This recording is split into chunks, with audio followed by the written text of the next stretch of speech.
Morning बच्चों, आज हम वर्कशीट 37 जो कि क्लास 7th के लिए हैं। आज हम ईश्वर से अनुराग पाठ के बारे में पढ़ेंगे। आइए चलिए देखते हैं आज की वर्कशीट में हमें क्या क्या दिया है। बच्चों, आज की वर्कशीट में हमें शंकर देव जी और कबीर जी के बारे में पढ़ दिया गया है और इसके बाद हम प्रश्न उत्तर पर चर्चा करेंगे। आइए चलिए पढ़ते हैं सबसे पहले शंकर देव जी के बारे में। संत कवि शंकर देव जी का जो स्थान और समय था वो असम में 15वीं शताब्दी के आसपास था। उन्होंने विष्णु भक्ति पर बहुत ज़्यादा बल दिया और बच्चों उन्होंने असमिया भाषा में कविताएं भी लिखी और नाटक भी लिखे।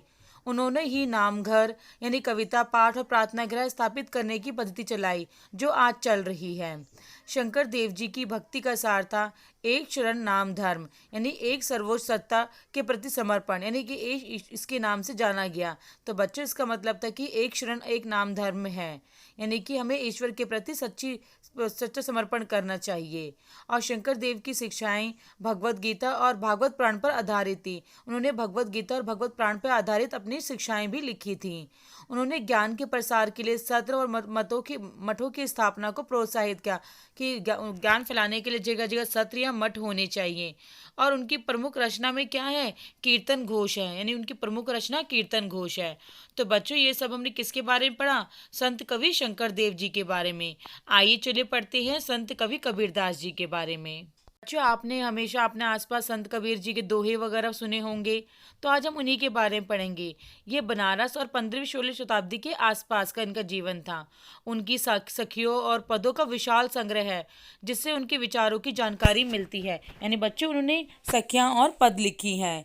कबीर जी के कुछ भजन भी हैं, साखियाँ हैं जो गुरु ग्रंथ साहब, पंचवाणी और बीजक में संग्रहित हैं। यानी इन सभी में इनकी भजन, साखियाँ, दोहे देखने को मिलते हैं। उनके काव्य की जो बोलचाल की भाषा थी वो हिंदी थी, जो आम आदमी द्वारा आसानी से समझी व पढ़ी जा सकती है। उन्होंने कभी कभी रहस्यमय भाषा का भी प्रयोग किया है जिसे थोड़ा समझना कठिन था। कबीर जी के उपदेश प्रमुख धार्मिक परंपराओं की पूर्ण एवं प्रचंड अस्वीकृति पर आधारित थी। यानी बच्चों उन्होंने ढोंग आडंबर यानी कि उन्होंने ईश्वर के निर्गुण रूप पर ज़्यादा बल दिया है।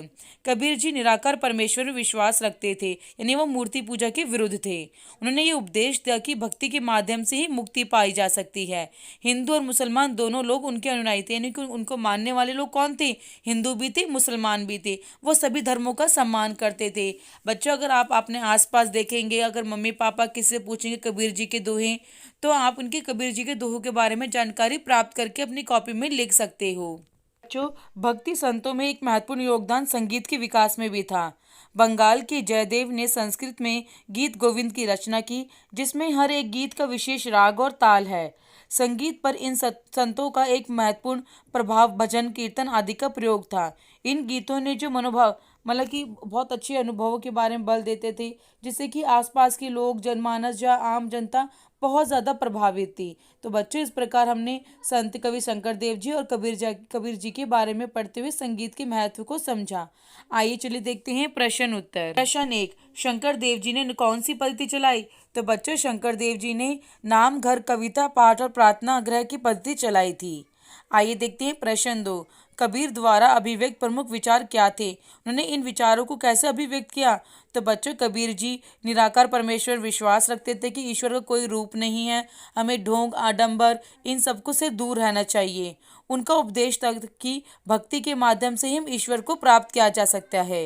इस प्रकार उन्होंने अपनी भक्ति के माध्यम से ही अपनी अभिव्यक्ति की थी, और यानी दोहे, सखियाँ, पद, ये इनकी भी रचनाएं की थी। आइए चलिए देखते हैं प्रश्न 3, गीत गोविंद की रचना किसने की थी? तो बच्चों, जो संगीत के बारे में मैंने अभी पढ़ा था, तो बंगाल के जयदेव ने गीत गोविंद की रचना की थी। ये भी बहुत ज़्यादा संतकार और संत कवि थे। आइए, इस वीडियो के माध्यम से अगर आपको हमारा चैप्टर समझ आया और अच्छा लगा हो तो हमारे वीडियो को लाइक और सब्सक्राइब ज़रूर करें। Thank you.